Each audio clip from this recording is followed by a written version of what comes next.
Vous êtes-vous déjà demandé « Quel genre de chrétien suis-je » et « Est-ce que Satan me craint vraiment ?» Cette question peut paraître provocatrice, voire inconfortable, mais elle véhicule une profonde vérité spirituelle.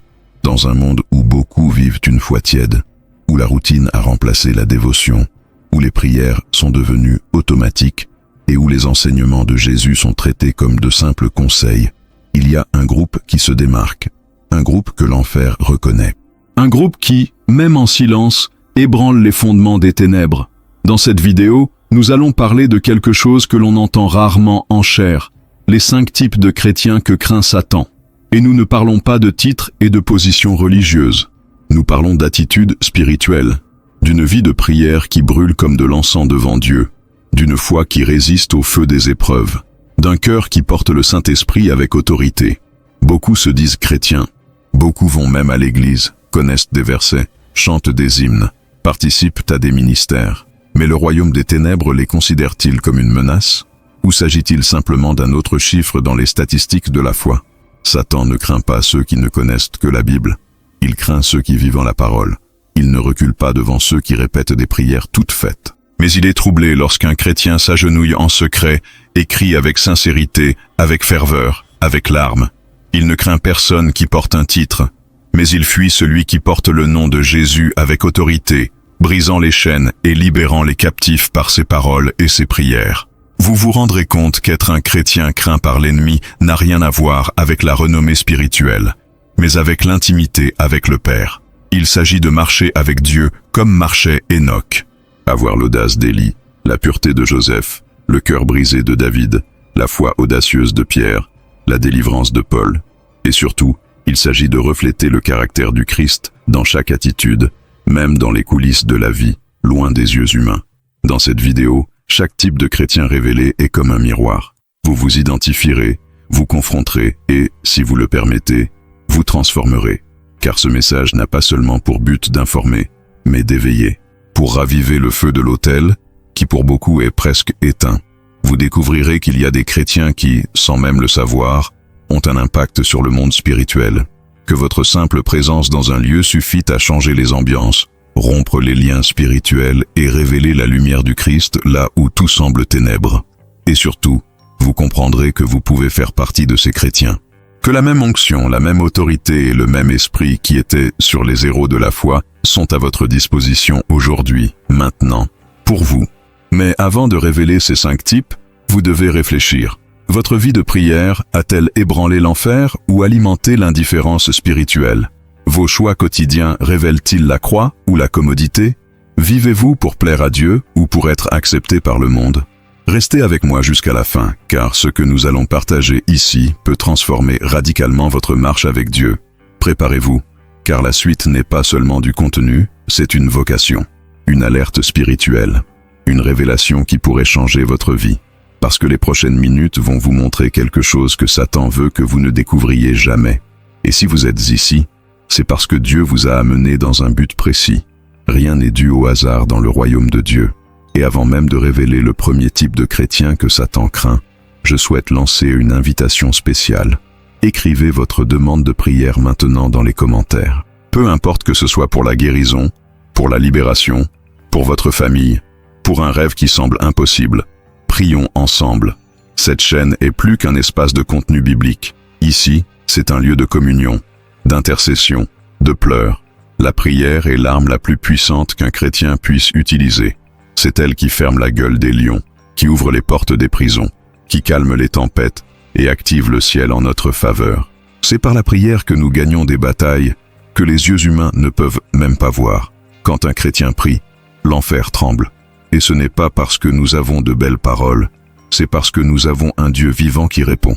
Alors, arrêtez-vous un instant. Laissez votre demande ici dans les commentaires. Je prierai pour toi, et beaucoup de ceux qui regardent intercéderont également. Créons une chaîne de foi où l'impossible devient réalité. Parce que là où 2 ou plusieurs sont rassemblés, là le Seigneur est présent. Et si vous avez l'impression que ce message s'adresse directement à vous, laissez votre like dès maintenant. Cela montre à YouTube que ce contenu est pertinent et aide cette parole à atteindre encore plus de vies assoiffées de Dieu. Abonnez-vous à la chaîne et activez la cloche de notification pour ne manquer aucune révélation. Chaque semaine, nous avons des messages qui confrontent, élèvent et éveillent l'esprit. Ici, la parole de Dieu n'est pas adoucie. Elle est proclamée avec vérité et puissance. Et maintenant que nous avons ouvert cet espace de prière, que votre cœur est sensible à la voix de l'Esprit, préparez-vous à découvrir les 5 types de chrétiens que Satan craint. La révélation commence maintenant. Restez à l'écoute, car peut-être, et juste peut-être, vous en faites déjà partie, ou êtes sur le point de le devenir. Le chrétien qui prie en vérité, et non en apparence, est l'un de ceux que l'ennemi craint le plus. Et ce n'est pas une exagération, c'est une profonde réalité spirituelle. Nous ne parlons pas de cette prière précipitée, faite par obligation avant de se coucher ou avant les repas. Nous parlons d'une prière vivante et fervente, pleine de cris, de larmes et de dévouement. Lorsqu'un enfant de Dieu plie sincèrement le genou, il ne se contente pas de parler au ciel. Il active le ciel. Cela fait bouger le monde spirituel, et l'enfer se sent. La vraie prière est comme un tremblement de terre invisible. Elle déplace les choses que les yeux ne peuvent pas voir, brise les forteresses que les paroles humaines ne pouvaient abattre et ouvre des portes que le monde considérait déjà comme fermées. C'est dans cet environnement de prière intime que naissent les réponses surnaturelles, les miracles impossibles et surtout l'autorité spirituelle que redoute l'ennemi.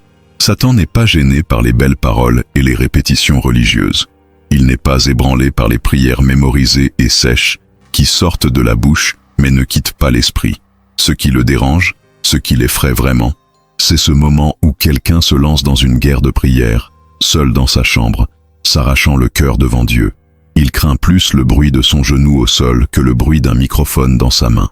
Parce que là, dans ce lieu secret, naît un type de pouvoir qui ne peut être acheté, ni simulé, ni simulé. Là naît une intimité avec Dieu qui transforme non seulement ceux qui prient, mais tout autour. La Bible dit dans Jacques 5, 16, que la prière du juste est puissante et efficace.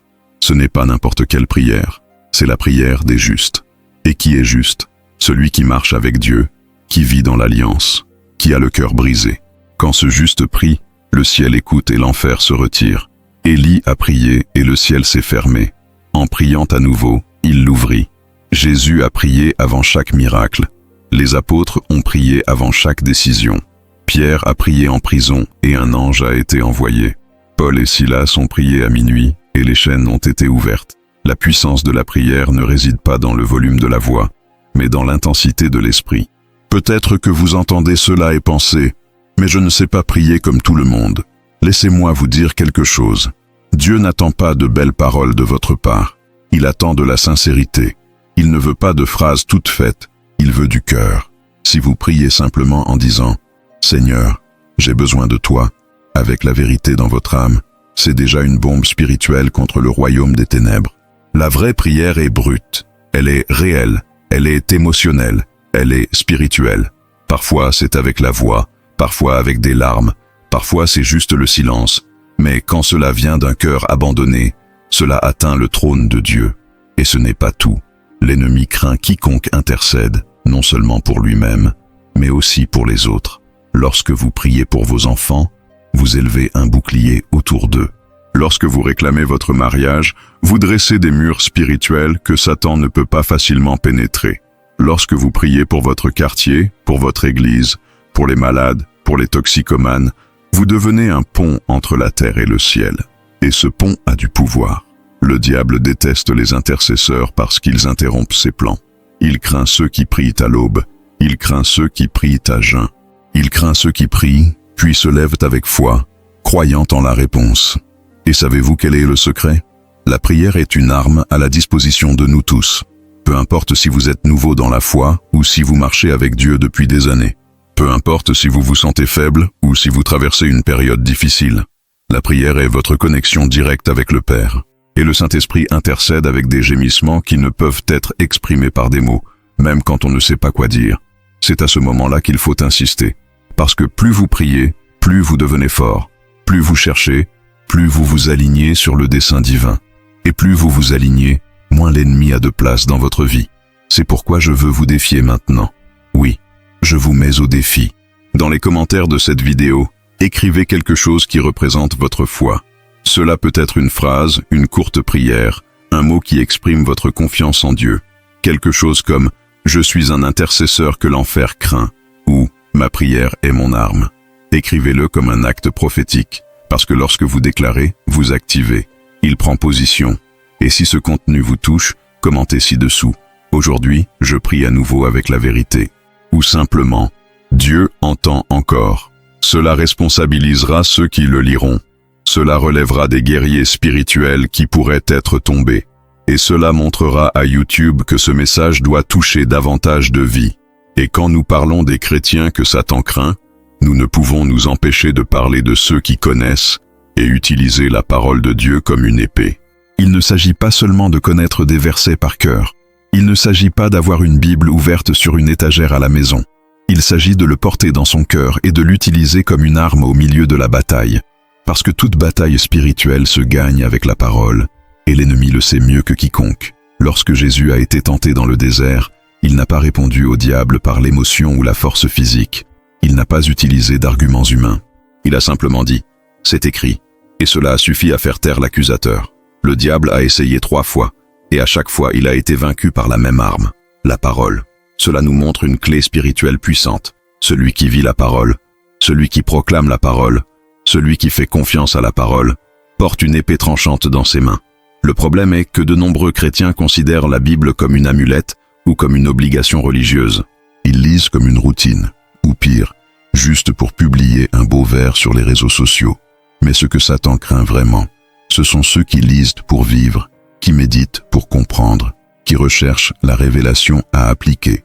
Parce que ce chrétien a le pouvoir de couper les mensonges avec la vérité. Il n'est pas manipulé par les sentiments, ni trompé par les apparences.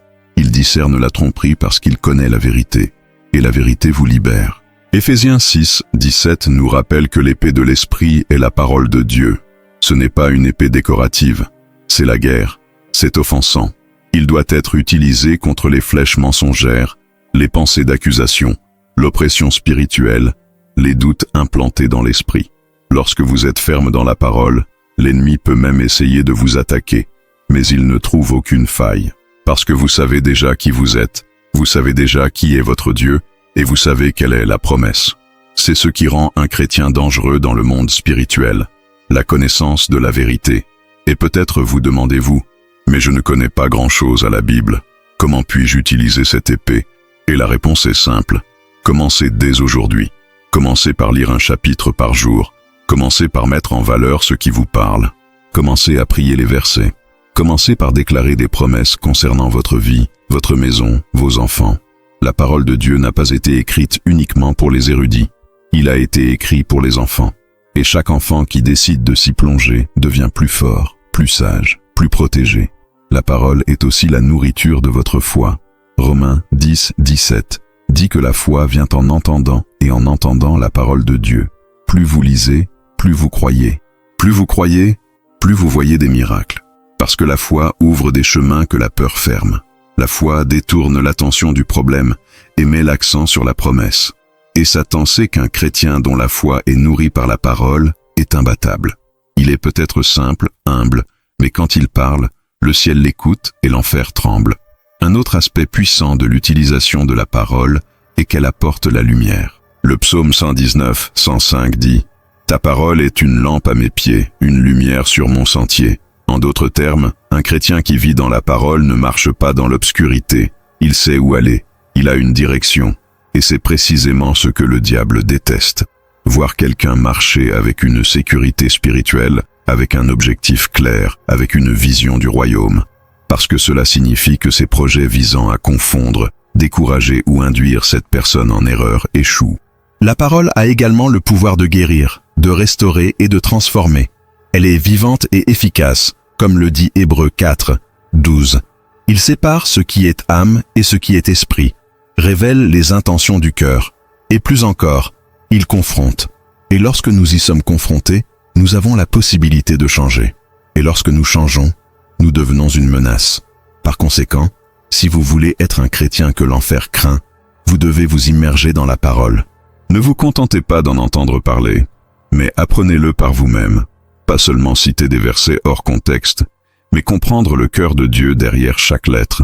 Parce que lorsque la parole fait partie de votre routine, de vos choix, de votre réflexion, vous commencez à parler avec autorité. Vous ne mendiez plus dans la peur, déclarez avec foi. Et quand vous parlez avec foi, la parole ne revient pas vide. Maintenant, je veux proposer quelque chose qui générera un impact collectif dans les commentaires. Écrivez le verset qui vous parle le plus. Ou, si vous le souhaitez, écrivez une phrase comme « La parole est mon épée » ou « Je déclare la vérité de Dieu sur ma vie ». Cela suscitera d'autres guerriers de la foi. Cela inspirera ceux qui sont faibles. Et cela montrera à YouTube qu'il y a ici des gens qui prennent au sérieux la Bible, la prière et le combat spirituel. Il existe un type de chrétien qui donne des frissons dans le royaume des ténèbres.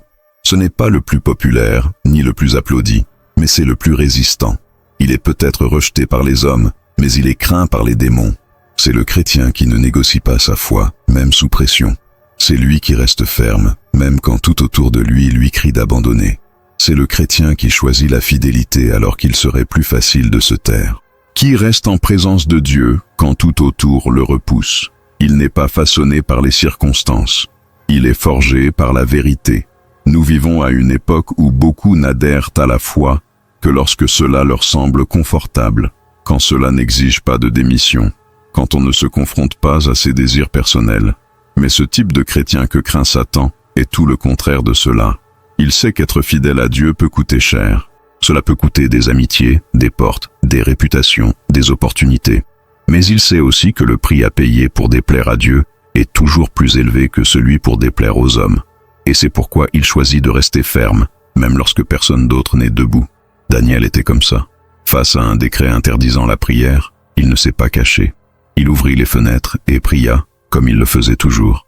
Il connaissait le risque. Je connaissais le lion. Mais je connaissais aussi le Dieu qui répond aux prières. Il n'a pas compromis sa foi. Les 3 jeunes Hébreux étaient également comme ça. Devant la fournaise ardente, ils dirent au roi, « Nous ne nous prosternerons pas. Notre Dieu peut nous délivrer, mais s'il ne le fait pas, nous ne nous prosternerons pas devant ta statue. » C'est la foi que l'enfer déteste. Une foi qui ne dépend pas de la délivrance pour rester ferme. Ce type de foi a un nom, la conviction. Ce n'est pas une émotion. Ce n'est pas de l'excitation. C'est une conviction. C'est savoir en qui vous croyez. C'est savoir ce que vous portez. Et c'est exactement ce que craint le diable. Parce qu'un chrétien convaincu est dangereux. Cela ne change pas avec le vent. Il ne cède pas au système. Il ne se plie pas à la culture. Il ne se vend pas. Il est comme un roc, ferme, constant, inébranlable. Et partout où il va, il laisse des traces spirituelles. Partout où il marche, il établit l'autorité. Là où il parle, il déclenche la transformation. Le chrétien qui ne négocie pas sa foi sait que l'évangile n'est pas une question de commodité, mais une question d'obéissance. Il comprend que la croix n'est pas un accessoire, c'est un mode de vie. Et c'est pourquoi il vit différemment. Parlez différemment. Choisissez différemment. Il dit non quand tout le monde dit oui. Il se tait quand tout le monde crie. Il se lève quand tout le monde se cache. Et c'est là qu'il se démarque. Parce que la lumière n'a pas besoin de faire du bruit pour être gênante. Elle a juste besoin de briller. Et ce chrétien brille. Même si c'est silencieux. Même si c'est seul. Et peut-être que vous écoutez cela et ressentez une pression venant de toutes les directions. Peut-être au travail, dans votre famille, dans vos études. Les gens essaient de vous éloigner de votre foi. Ils essaient de vous faire paraître radical, fanatique, démodé. Mais laissez-moi vous dire la vérité. La fermeté spirituelle n'est pas du fanatisme, c'est de la maturité. Rester fidèle, même sous pression, est un signe que vous comprenez que la présence de Dieu vaut plus que l'approbation du monde. Et cette mentalité est mortelle pour le royaume des ténèbres. L'apôtre Paul a écrit « Ne vous conformez pas à ce monde, mais soyez transformés par le renouvellement de votre intelligence. » Romains 12, 2. C'est l'appel lancé à ceux qui ne négocient pas. Ne vous conformez pas. Ne pas s'adapter au système. Ne faites pas ce que tout le monde fait juste pour être accepté. Le chrétien que craint Satan est celui qui est prêt à être rejeté par le monde pour être accepté au ciel. Et ce choix, aussi difficile soit-il, est toujours récompensé. Car celui qui restera fidèle jusqu'au bout sera sauvé. Et pas seulement sauvé à la fin, mais soutenu tout au long du chemin. Il y a des gens qui n'arrêtent pas de dire « je n'en peux plus, c'est trop difficile, je vais abandonner ». Et c'est vrai, personne n'a dit que ce serait facile. Mais le chrétien qui décide de ne pas négocier sa foi sait une chose. L'enjeu est plus grand que la souffrance du moment.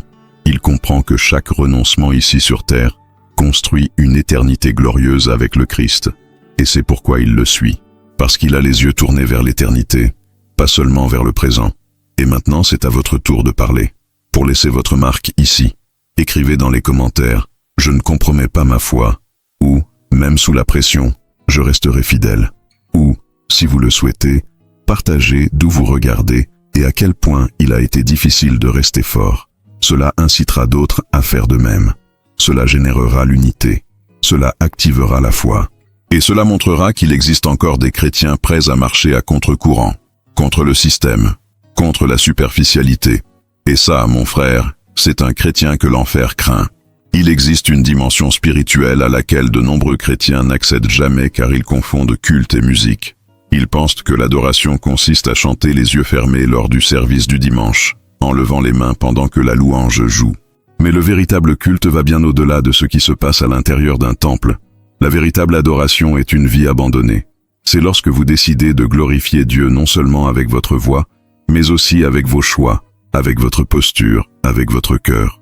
Et c'est exactement ce type de chrétien que Satan craint.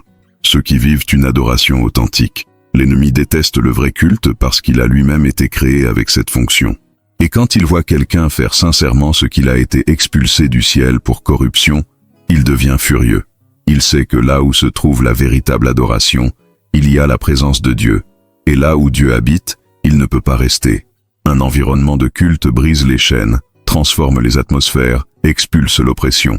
Par conséquent, lorsqu'un chrétien adore vraiment, même au milieu de la douleur, il provoque des tremblements de terre spirituels invisibles. Job nous l'a appris. Quand on lui a tout pris, sa première réaction a été d'aimer ça.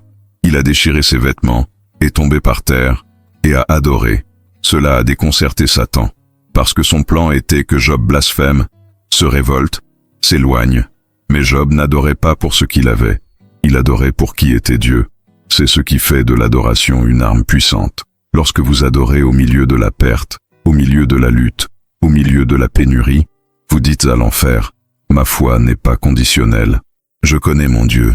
Adorer quand tout va bien est facile. » Mais le chrétien que l'enfer craint est celui qui adore même quand tout s'effondre, qui chante même en pleurant, qui lève les mains même quand il est fatigué, qui dit « Tu es saint » même quand le sol semble avoir disparu. Parce que ce culte touche le ciel, c'est brut, c'est réel, c'est pur. Et c'est ce genre d'abandon que Dieu recherche, comme Jésus l'a dit à la Samaritaine. Les vrais adorateurs adoreront le Père en esprit et en vérité. Et le véritable culte ne se limite pas à un instant. Cela s'étend à la vie quotidienne. Lorsque vous décidez de pardonner à quelqu'un qui vous a blessé, vous l'aimez.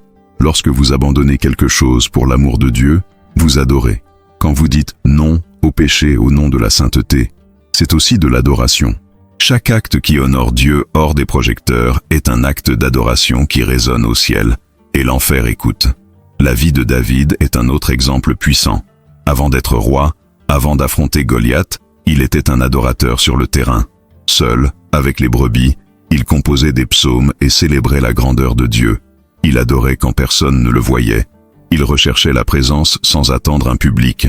Et c'est cette adoration en coulisses qui a attiré l'attention de Dieu. David a été appelé un homme selon le cœur de Dieu, non pas parce qu'il était parfait, mais parce qu'il savait s'abandonner. Il savait que la vraie force réside dans la reconnaissance de la dépendance à l'égard du Père. Et peut-être que vous vivez une époque où vous avez l'impression d'avoir perdu votre voix, que la douleur t'a fait taire. Cette routine vous a refroidi. Ce culte n'est devenu qu'un souvenir. Mais je veux vous le rappeler aujourd'hui. Vous avez été créé pour adorer. Et peu importe où vous êtes, votre culte a toujours de la valeur. S'il n'a pas de mots, il aime en silence. S'il n'y a pas de musique, il l'aime avec attitude. Si vous n'en avez pas la force, adorez avec votre soupir. Parce que Dieu connaît le culte qui naît dans la vallée. Et l'ennemi aussi. Maintenant, je veux vous voir prendre position dans les commentaires. Écrivez « Je suis un vrai adorateur » ou « Mon culte dérange l'enfer » ou partagez un moment où vous avez aimé même malgré la douleur. Cela activera d'autres adorateurs ici. Cela générera une identification et montrera que le véritable culte ne dépend pas des circonstances. Il dépend de l'abandon. Satan craint non seulement ceux qui adorent intensément, mais aussi ceux qui obéissent radicalement. L'obéissance est l'une des armes les plus ignorées de la vie chrétienne, mais elle est l'une des plus meurtrières contre le royaume des ténèbres. parce que l'obéissance déconstruit les arguments, brise les cycles de résistance, et révèle qui est réellement disposé à marcher avec Dieu jusqu'au bout. Il n'y a pas d'onction sans obéissance. Il n'y a pas d'autorité sans soumission. Et c'est pourquoi le diable craint le chrétien qui n'agit pas selon sa volonté, mais selon la direction du ciel. Le chrétien obéissant est dangereux parce qu'il ne marche pas par la logique, mais par la foi. Dieu dit « vas-y », il s'en va. Dieu dit « attends », il attend. Dieu dit « confiance », il fait confiance. Il n'a pas besoin de comprendre, il a juste besoin de savoir que c'est Dieu qui l'a envoyé. Et cette volonté d'obéir dans le noir, en silence, à contre-courant de la chair, est ce qui déclenche les miracles. Abraham obéit lorsqu'il fut appelé à quitter son pays, sans savoir où il allait. Cette obéissance a généré une promesse éternelle. Moïse obéit et retourna en Égypte, l'endroit où il s'était enfui. Et cette obéissance a libéré tout un peuple. L'enfer craint ce type de chrétien parce qu'il est imprévisible pour le monde, mais complètement prévisible pour Dieu. Il est conduit par l'esprit et non par la peur. Il ne s'attend pas à ce que tout ait un sens. Il lui suffit d'un seul mot. Et quand Dieu trouve quelqu'un comme ça, il peut l'utiliser librement. Parce que vous savez que vous ne rencontrerez aucune résistance. Vous ne trouverez pas d'excuses. Vous trouverez les disponibilités. Et là où il y a de la disponibilité, il y a des retombées. C'est dans ce type d'obéissance que naissent les réveils, que les prophètes se lèvent, que des signes et des prodiges apparaissent. Parce que Dieu ne donne pas d'autorité à ceux qui vivent en négociant ses principes. Il donne son pouvoir à ceux qui décident d'obéir, même si cela coûte tout, même si cela demande des sacrifices, même s'il semble que vous allez perdre. Parce que, dans le royaume de Dieu, ceux qui obéissent ne perdent jamais. Même si cela ressemble à une défaite, c'est une victoire déguisée. Obéir, c'est abandonner le contrôle. Et ça fait peur, mais c'est là que réside le secret. Lorsque vous décidez d'obéir, vous dites « Dieu, je fais plus confiance à ton plan qu'au mien ». Et cet abandon libère le ciel sur votre vie. Le chrétien qui obéit est comme Noé construisant l'arche sous la moquerie, comme Marie acceptant de donner naissance au Sauveur, tout en étant une jeune fille ordinaire, comme Pedro quittant les réseaux pour suivre une voie. Ils avaient tous quelque chose à perdre, mais ils avaient quelque chose de plus grand à gagner. Et peut-être êtes-vous aujourd'hui à la croisée des chemins. Vous avez l'impression que Dieu vous demande quelque chose, mais que la peur essaie de vous convaincre de reculer. Je tiens à vous le rappeler. L'obéissance précède toujours la manifestation. Le pas de la foi vient avant que la porte ne s'ouvre. Et si vous faites ce pas, le surnaturel vous accompagnera. Parce que Dieu honore ceux qui l'honorent. Alors, si cette parole vous touche, écrivez ici dans les commentaires « Je choisis d'obéir » ou « Mon obéissance sera mon témoignage ». Si vous le souhaitez, dites-nous à quelle décision difficile vous êtes confrontés et prions à ce sujet. Votre obéissance peut être le début d'une nouvelle ère et la meilleure arme contre les plans de l'ennemi. Il existe un mouvement spirituel que peu de gens perçoivent, mais que l'enfer reconnaît bien. C'est à ce moment-là qu'un chrétien se lève non seulement pour prier pour lui-même, mais aussi pour intercéder pour les autres. C'est le type de chrétien que Satan craint plus intensément que beaucoup ne le pensent. Car un intercesseur est quelqu'un qui décide de mettre le genou à terre pour des causes qui ne sont pas toujours la sienne. Il porte des douleurs qu'il ne ressent pas dans la chair, mais qu'il ressent dans l'esprit. Il se tient dans la brèche des vies, des familles, des nations, des églises. Et c'est pourquoi il devient une menace invisible, mais extrêmement puissante. Intercéder, c'est plus que prier. C'est la guerre. C'est ressentir dans votre esprit ce qui attaque les autres et se battre pour eux. C'est se lever à l'aube pour appeler quelqu'un qui ne sait peut-être même pas qu'il est attaqué. C'est ressentir le poids de combats spirituels qui ne sont pas visibles aux yeux naturels, mais qui se déroulent dans l'invisible. Et ce qui fait craindre l'intercesseur, c'est qu'il n'agit pas par impulsion, mais par direction divine. Il est comme un radar spirituel qui capte les avertissements du ciel et y répond par la prière, le jeûne, les larmes et l'autorité. La Bible regorge d'exemples d'intercesseurs. Moïse, voyant le peuple sur le point d'être détruit à cause de sa rébellion, se plaça entre le peuple et Dieu et dit « S'il le faut, efface mon nom du livre de vie, mais épargne ce peuple. » Exode 32, 32. Ce n'est pas de la faiblesse, c'est de l'abandon. Ce n'est pas fou, c'est l'amour. C'est le genre de position qui affaiblit le plan de l'ennemi, car lorsque quelqu'un est prêt à se battre spirituellement pour les autres, il devient un mur vivant, un bouclier de prière. Les intercesseurs sont ceux qui tiennent la corde pendant que d'autres descendent dans le puits. Ce sont eux qui maintiennent la lampe allumée pendant que d'autres s'éveillent encore à la guerre. Ils ne se font pas de promotion, ils ne s'exposent pas, ils ne recherchent pas les applaudissements. Mais quand ils prient, le ciel répond. Quand ils crient, l'enfer recule. Et bien souvent, ce sont ces prières qui soutiennent les familles, les pasteurs, les ministères, les missions, les jeunes en crise, les mères désespérées, les enfants égarés. Vous ne le savez peut-être même pas, mais il est possible que quelqu'un soit déjà debout aujourd'hui grâce à la prière silencieuse d'un intercesseur. Le pouvoir de l'intercession réside dans le fait qu'elle est totalement désintéressée. Il n'y a aucune récompense humaine pour ceux qui prient en secret pour des causes qui n'apparaissent pas sur les réseaux sociaux. Mais il existe une récompense éternelle. L'intercesseur participe au mouvement de Dieu sans avoir besoin de la reconnaissance des hommes. Et Satan craint cela parce qu'il ne peut pas contrôler, manipuler ou arrêter quelqu'un qui intercède sous la direction de l'Esprit. Intercéder est aussi un acte d'humilité, parce que cela nécessite de se détourner de soi-même. Cela demande du temps.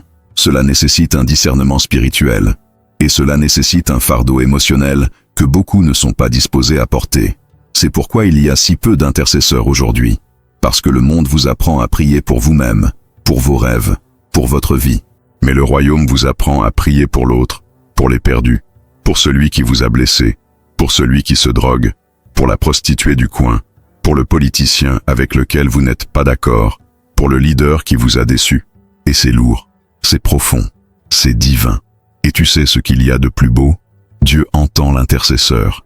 Il honore ceux qui intercèdent. Il répond par des miracles, par la restauration, par la protection. Parfois, vous priez pour quelqu'un sans jamais connaître le résultat. Mais au ciel, il y a une trace de chaque cri. Et plus encore, lorsque vous intercédez pour quelqu'un, vous ressemblez à Jésus, parce qu'il vit pour intercéder pour nous. Hébreux 7, 25 le dit clairement. Il est notre intercesseur éternel. Ainsi, chaque fois que vous vous levez pour prier pour quelqu'un, vous faites écho à ce que le Christ lui-même fait sur son trône. Et peut-être qu'en ce moment même, le Saint-Esprit vous rappelle quelqu'un, d'une situation, d'une vie qui doit être couverte par la prière. Peut-être qu'il vous appelle, non pas pour vous plaindre, non pas pour discuter, mais pour intercéder. Parce qu'il y a des batailles qui se livrent en silence. Et Dieu cherche ceux qui le veulent bien, qui dit « Me voici, Seigneur, vous pouvez m'utiliser, vous pouvez prier à travers moi. Je veux être cette voix qui crie pour ceux qui sont déchus. » Si ce mot vous a ému, écrivez dans les commentaires « Je suis un intercesseur » ou « Seigneur, apprends-moi à intercéder ». Et si vous le souhaitez, mettez le prénom de quelqu'un qui a besoin de prière, juste le prénom. Faisons de cette vidéo une chaîne de véritable intercession, pas seulement pour l'engagement, mais pour l'activation spirituelle. Montrons qu'il existe encore des guerriers qui prient non seulement pour eux-mêmes, mais pour tous ceux qui ont besoin d'un miracle. Le dernier type de chrétien que Satan craint vraiment est celui qui témoignait avec la vie, pas seulement avec des mots, parce qu'en fin de compte, n'importe qui peut parler magnifiquement, utiliser un jargon spirituel, répéter des versets mémorisés ou même prêcher avec éloquence. Mais l'enfer ne se laisse pas intimider par les discours. Ce qui effraie vraiment les ténèbres, c'est l'exemple, la cohérence, le chrétien qui vit ce qu'il prêche. Cela reflète le Christ non seulement en chair, mais aussi le lundi, dans la file d'attente à la banque, dans la circulation, à la maison. Ce chrétien est une menace constante, parce qu'il n'a pas besoin de parler, sa vie crie déjà. Satan déteste quand quelqu'un vit tellement rempli de l'esprit que le simple fait d'être présent dans une pièce change l'atmosphère. Lorsque le caractère du Christ s'exprime dans les attitudes, les gestes et les décisions quotidiennes, l'ennemi perd du terrain. Et non pas parce que cette personne est parfaite, mais parce qu'elle est intentionnelle. Elle choisit de représenter le paradis dans tout ce qu'elle fait. Quand elle fait une erreur, elle s'humilie. Lorsque vous êtes offensé, pardonnez. Une fois pressé, il conserve son intégrité. Et c'est exactement là que réside le pouvoir. Le monde est plein de chrétiens qui parlent beaucoup et vivent peu. Mais ceux qui vivent intensément l'évangile avec des attitudes transformées et avec constance sont rares et précieux. Paul a écrit dans 2 Corinthiens 3, 2-3, que nous sommes des lettres vivantes, lues par tous les hommes. En d'autres termes, notre vie est une prédication constante. La façon dont nous traitons les gens, comment nous réagissons dans l'adversité, comment nous gérons nos relations, comment nous traitons avec la vérité, avec l'argent, avec la foi. Tout communique, tout prêche, tout inspire ou repousse. Et le chrétien qui vit cette réalité devient lumière. Et la lumière dérange toujours les ténèbres. La Bible dit que vous êtes la lumière du monde, et non pas vous pouvez l'être, ou vous devriez l'être, mais vous l'êtes. C'est une identité, pas une option. Et lorsque cette lumière est visible dans la conduite, dans le témoignage, elle impacte même sans intention. Les gens s'approchent, posent des questions, ressentent quelque chose de différent. Et cela n'a rien à voir avec l'apparence. Cela a à voir avec la présence. La présence de Dieu reflétée dans le style de vie. Jésus nous a appelés à être sel. Et le sel ne crie pas, mais il change la saveur, préserver, empêche la corruption. Le chrétien qui témoigne par sa vie agit comme ce sel. Il influence sans avoir besoin de dominer. Il se transforme sans avoir besoin de se montrer. Et ça vous dérange. Parce que là où il se trouve, la situation change. Les conversations s'ajustent. La honte de certains péchés apparaît. L'environnement spirituel est purifié. Et non pas parce qu'il accuse, mais parce que sa présence est porteuse de sainteté. Ce chrétien est aussi celui qui n'a pas besoin de titres, de chairs ou de microphones pour être pertinent.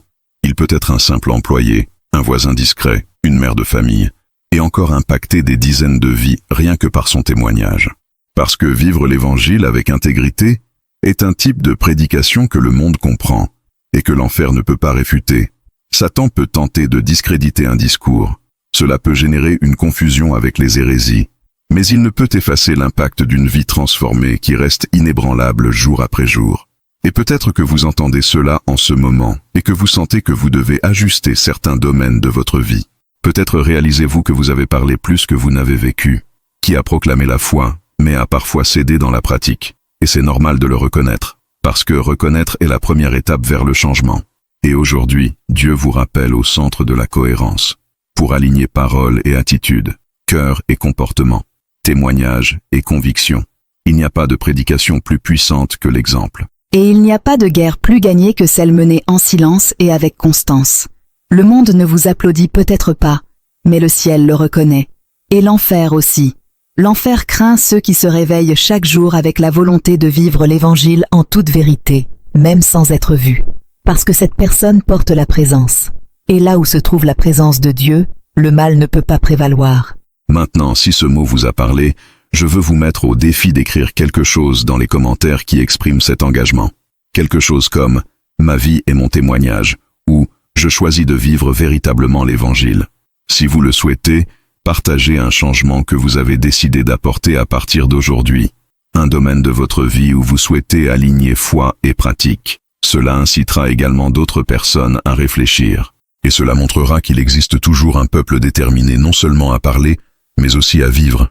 Et ces gens-là, oui, c'est ce que l'enfer craint.